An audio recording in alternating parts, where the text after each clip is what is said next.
Сайн байцгаана өрх үзэгчтэй. Тэгэхээр улсын хурлын ээлжид сонгуульд нэр дэвшигчдийн сурталчилгааны цагийн хүү үргэлжлэн хурж байна.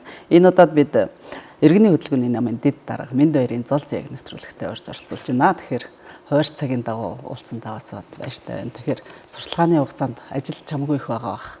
Намын дэд даргын үед бүр хүлээсэн үүрэг бас нэр дэвшигчдэд тутахгүй л олон байгаа болов уу? Тэгэлгүй яах вэ? За, телевиз үзэж байгаа та бүхэндээ болоод эрхэм сонгогч, за бурмаа сэтгүүлчтэй энэ өдрийн амар амгалангийн айлтгая. За, юун төрөнд би өөрийгөө танилцуулъя. Иргэний хөдөлгөөний намын дэд дарга Мэнд баярын зол заяа. За, тэгэхээр намын дэд дарга ялангуяа юм залуу хүн ирсэн тас залуучууд тандсан чиглэлээр нэлээд асуултууд асуумаар санагдаж байна л да. Тэгэхээр их хвчлэн нэр дэвшигчтэй бид уулзж байгаа бол бас намын тэр бүл хүн ирснийх, ялангуяа залуу хүн ирснийх яагаад ер нь нам чухал гэж залуу хүний хувьд. Таны хувьд жишээний намд ер нь яагаад нэгдэх болов? Ямар өсөл баримтлал нь нэгдмэл одоо нэгдэх зорилгыг танд өгвөө тий? Энэ талаар ярих хэлээ. Зөв. Өнөөдрийн ярилцлагаар болвол нилээдгүй одоо энэ яг нам өөрөө ямар хэрэгтэй юм? Энэ намаар юу хийж бүтээж болдоггүй. Тэр дундаа залуучууд гихэлцгүй ер нь эмгэд өвгөд нас хүүсвэл хамаарат энэ намд оролцоо гэж ер нь ямар оролцоотой байх хэвээр энэ улс төрийн оролцоо гэдэг юм чи өөрөө ямар байх хэвээр гэдгийг тодтогч бас та өнөөдөр ярилцъя. Бас телевиз үзэгчдтэй бас нэлээд тийм ахуй чанар дээр нь буулгаж одоо хүртээмжтэй байдлаар мэдээлэл хүргэе гэж бодож ирсэн байж байгаа. За тодтогоод хэлэх юм бол манай нам нийт 4 дэд даргатай. 4 дэд дарга маань цорын ганц эмэгтэй дэд дарга нь бий байж байгаа.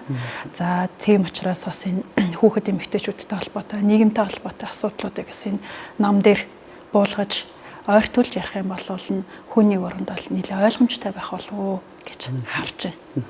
Тэгэхээр намын нэгдмэл үзэл санаа нэг ашиг сонирхлоор нэг зэвлэл гэж ойлгодог. Ялангуяа улс төрийн эрхийн төлөх одоо нэгдмэл хүмүүсийн хастаа санаачлагаар үүссэн гэдэг. Гэвч одоо нам гэж ярихаар залуучууд маань нэг залхах бараг жигших юм аягтай байдал одоо хүрчээд байгаа нуус биш тий. Тэгтэл улс төрийн хүчин төрийн эрх мэдлийг барих дэд байгууллагын төлөө намгүйгээр бид яаж явах юм? Тийм ээ? Энэ одоо сонгуул жишээлбэл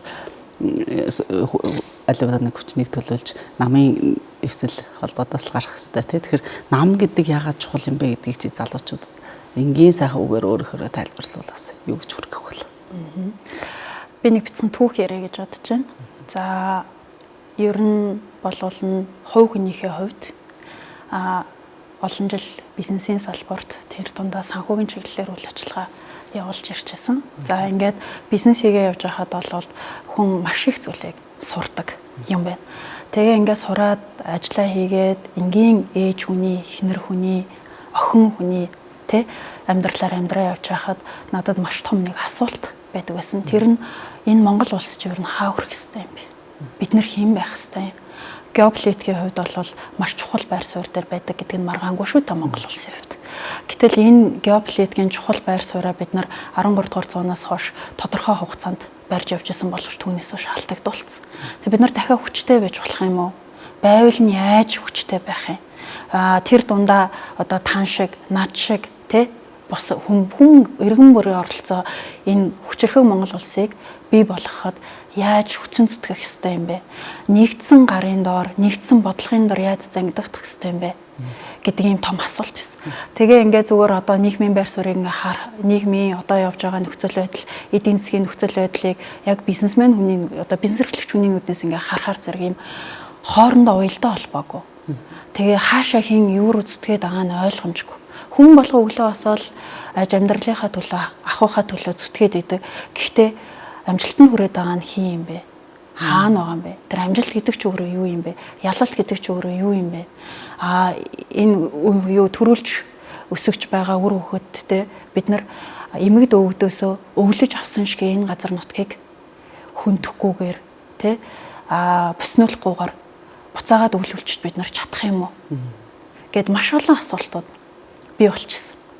Тэгээ энэ асуултуудыг эрэл хайгуул болоод явж байгаад одоогоос бид миний хувьд бол 8 жилийн өмнө одоо Буган сүлдэгдэх төрийн бас байгуулах. Одоо энэ намыг үүсгэн байгуулсан хүмүүстэйгээ нэгдэж нэлсэн байдаг. За энэ хүмүүс маань юу хийсэн бэ гэхээр зэрэг өнөөдөр хүртэл 15 жил одоо өвгдийн Алтан дээд гэргээ гэдэг онол номлол дээрээс анх одоо үүсэж одоо төрийн бас байгууллага болоод нийгмийн үр дор баттцчихсан байдаг. За энэ хүмүүс маань юу хийж эхэлсэн бэ гэхээр дандаа эрдэмтэд мэргэд судлаач нарын баг хамт олон байсан.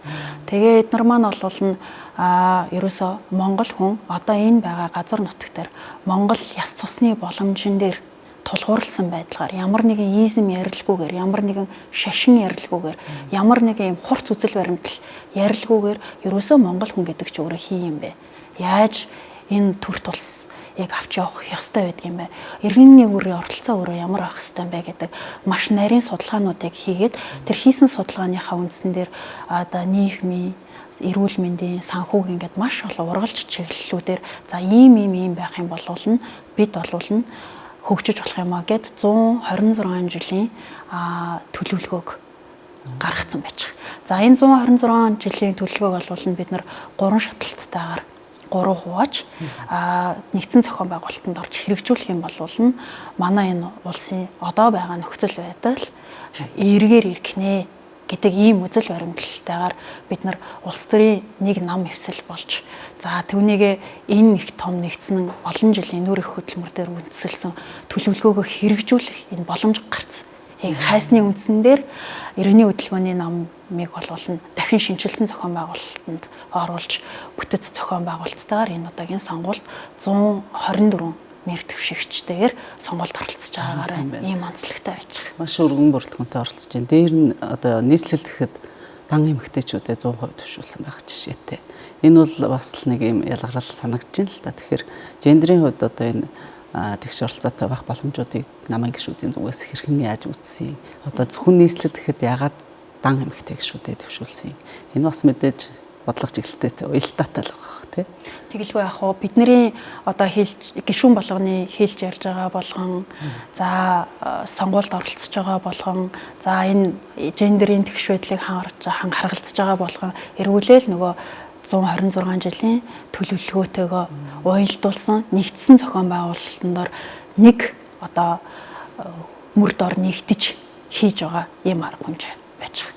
Тэгэхээр бидний үзэж байгаа үзэл баримтлалаар бол бидний ч гэдэг ахгүй ерөөсөө Монгол хүний үзэллэр бол Монгол ижийн хүн чинь өөрөө маш их эрх мэдэлтэй бусад орны ээж нарыг харьцуулбал бусад орны эмэгтэйчүүдийг харьцуулбал бид нар гендер гэхээсээ илүүтэйгээр ерөөсөө Монгол эмэгтэй хүний тэр ур ухаан өөрөө ахуй чанартай орон гэртэй төр улсад шат дараалтайгаар дандаа өөр өөрсдийн гэсэн одоо үүрэг хариуцлагын дагуу хэрэг болдог шүү дээ. Тэгэхээр одоо хамгийн наадлын жишээ гэх юм бол бид нар 13 дугаар зуунд байгуулж байсан тэр их том төр тусад бол тэр их хаттын суу бэлгийг маш их ашиглаж исэн ашиглагдах болсон тэр үндсэн суурь нүрэ юу гэхээр ерөөсөө нүүдлийн соёл юм. Тэгэхээр зэрэг та өөрөө ч мэдчихэж байгаа телевиз үзэгч манд мэдчихэж байгаа Монгол эмэгтэй хүний одоо ачаалттай ах чадвар тэр уур ухаан одоо эр ханижлан одоо юулууга ангороо хийгээд амьдрал ахуйгаа залгуулад эсвэл одоо дайн байлдаанд яваад өгдөг. Тэр ээж хүний нуруунд дээр бүх ачаанууд бүгдээрээ үрж идэг. Тэр орон гэрт болж байгаа эдийн засгийн хуваарлалт. За тэр үр хүүхдийн зан төлөв дээр тулгуурласан ажил үргийн хуваарлалт.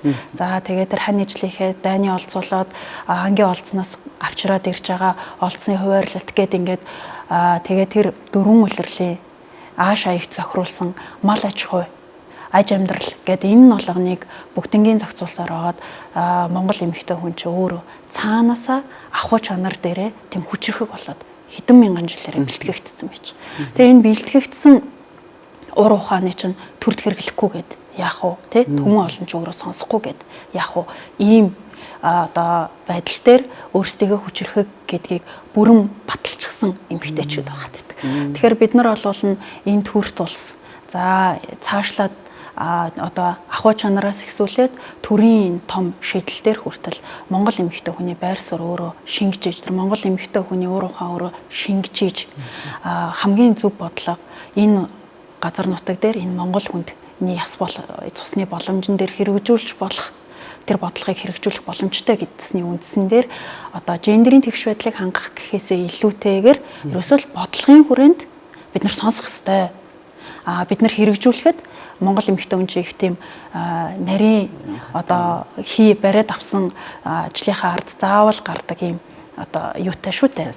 Дайчин чанартай. Тэр дайчин чанарыг хүртэл одоо бид нар энэ төрлийн нөхцөл байдал дээр одоо байгаа хүнд хэцүү нөхцөл байдлыг эргүүлээд эерэг болгож сайжруулах хад одоо нэг хэрэгтэй гэсний үндсэн дээр нийт одоо нэр дэвшигчдийнхээ 47%-ыг эмэгтэй нэр дэвшигч нараар сонгосон байж байгаа. Таны яриан сонсож байхад бас одоо энэ богино хугацаанд бүх тойрогт нэрээ дэвшүүлсэн энэ олон хүмүүсийг тэгэхээр яалчгүй нам нэлээд хүчтэй юм нэгдмэл хүмүүсийн баг бүрджээ гэж харж байна. Тэгэд залуусын оролцоо ер нь хэр идэвхтэй байна. Одоо энэ сурталчилгаанаас хойш хугацаанд намын зөвхөн үйл ажиллагаанд биш олон нийтэд танцсан үйл ажиллагаандас хэр ажиглагдаж байна. Залуусын оролцоо юу гэж үнэлэх вэ? Залуус бол янз бүр байна. Сонгуулийн дараа буюу 6 сарын 28-ны дараа залуусын оролцоо хэр байсан бэ гэдгийг бодитоор бол харагдах ба. Бүх аль тэр гэхгүй нам болоод улсынхаа хэмжээнд. Гэхдээ одоо бидний харж байгаа ямар нөхцөл байдалтай вэ гэхээр дөнгөж 18 хүрж байгаа залуучууд энэ нам эвсэл гэдэг юм чи өөрөө юу юм бэ? Сонгуул өөрөө юу юм бэ? Би хэрхэн яаж оролцох юм бэ? Тэгээ энэ нь өөрөө тухайлсан тэр бие хүнд хамаатай юм уу хамаагүй юм уу гэдэг маш том асуултууд байна шүү.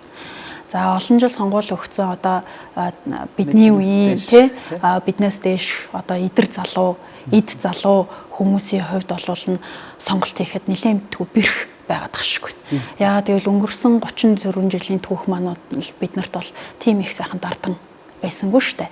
Тэгээ одоо өнгөрсөн цаг хугацааг эргүүлж болохгүйтай адилхан хэн альныгаа одоо буруу шааж ингэсэн тэгсэн гэдэг энэ зарчмыг бол манай нам бол халъя. Ердөөсөө нэг зохион байгуулалттай нэгдсэн үзэл баримтлалын дор нэгдэж энэ улсынхаа төлөө бүгдээрээ аль на тэр нам энэ нэвсэл гэхгүйгээр одоо нэгдсэн зохион байгуулалтанд орохыг л уриалж байгаа. Тэгэхээр тэрнтэй адилхан ганцхан нам нэвсэлж гэдэг ах юм байхгүй. Ерөөсөө сонгуулийн насны бүх хүмүүс тэр хүүхэд залуучууд ч тэр нэг юм л маш сайн ойлгомоор байгаа. Тэрний юу гэхээр манайх газар нутаг томтой, хүн ам багтай, нэгж хүний нуруунд дээр үүрэх ёстой ачаа. За эргүүлээд идэх ёстой эрх гэж байгаад. Энийг ухамсарлаад та өөрөө ямар үн цэнтэй вэ? Монгол хүн та өөрөө нэг гэхгүй хэн аль нь бие биендээ ямар их үн цэнтэй вэ? Өөдөөс хараа сууж байгаа хэн нэгэн чинь таны нөхөр. Таны одоо хамгийн сайн анд нөхөр чинь байх ёстой болохоос биш шүүмжил шүүгдэг хэн юм байх ерөөсөө ёсгүй юм байгаад. Тэгэхээр энийг ганцхан сонгуулийн энэ үед ч гэхээсээ илүүтэйгээр бусад нөхцөл байдал дээр ч гэсэндээ хүн болгон ч өөр бүгд өөр өөрсдийн гэсэн зам чанаруудтайгаа дээрээс үндэслээд хийж чаддаг болоод хийж чаддгүй зүйлүүдтэй гэдгийг нь хүлээн зөвшөөрч бие биенийхээ зам байдлыг болоод үзэл баримтлалыг хүндэтгэж за хөгжих боломжоор нь хангаж нэгэн сайхан явж байвал нь баярлаж нөгөө ирэх өөртөө одоо ирж байгаа тэр сайн сайхан зүйлийг сайхан тосож авах ийм л сэтгэл зүйтэй сэтгэлгээтэй байж байгаа юм бол нь цөөхөн бид нар чинь дорой зохион байгуулалтанд орно. За тэр дундаа тэр зохион байгуулах одоо нэгдсэн төлөвлөгөө уялдаа холбоо бүхий одоо сайжруулалтууд авах тийм нөхцөл байх юм бол нь энэ улсын ирээдүг бол маш гэрэлтэй маш их боломжоор дүүрэн байгаа. За үндсэн үүргээ дэлхийн хүн төрөлхтөнд Монгол хүн ямар үүрэгтэй энийг үүрэгтэй л байгаа шүү дээ. Тэр бол маргаангүй. Тэгэхээр зэрэг тэр үүргээ биелүүлэх боломж нь өөрөө илүү хурцсуурт орох юм болов уу гэсэн үзэл баримталтай байгаа. Төгсгөлд ганцхан тавьчих асуулт асууя. Яагаад танаа намын гишүүнийг сонгогчд сонгох ёстой юм? Зөвхөөр. Бид ерөөсөө л нэгдсэн бодлого төлөлттэй байгаа. 126 жилийн бодлого төлөлт. Бүрэн гэхээрээ бүтэн зураглалаараа гараад за тэрэн дотор олвол нь 15 жилийн нүүр их хөдөлмөрөө одоо бид нар чинь энэ өнгөрдөг оны 23 оны 11 сард нам өвсөл болж шинээр зохион байгуулагдаж байгаа болохоос түүнээс өмнө төрийн бас байгууллагын нэрт ор зангидагдаж нэг зохион байгуулалтанд орж нэгдсэн зохион байгуулалтаар тэр бодлогыг хэрэгжүүлэх бүрэн одоо бэлтгэгдсэн хүмүүс байж байгаа. Тэгэхээр бид нар бол одоо сонгогч түмэн нэг зүйлийг маш сайн ойлгох. Ерөөсөө л бид нэгдсэн зохион байгуулалтанд орсон бүрэн улсын хөгжлийг бүрэн бүтнээр нь тодорхойлсон ийм төлөвлөлт бүхий бүлэг нам байж байгаа. За баярлалаа. Тэгэхээр маш тодорхой хариуллаа. Тэгээ энэ удаад манай нэвтрүүлэгт иргэний хөдөлгөөний намын дэд дарга залцсан оролцлоо. Тэгээд амжилт хүсье танаа намын нэр дэвшигчдэд. Гэлалаа. Тэгээ сонгогч таны татсан сум байгаа онох болтугай. За баярлалаа.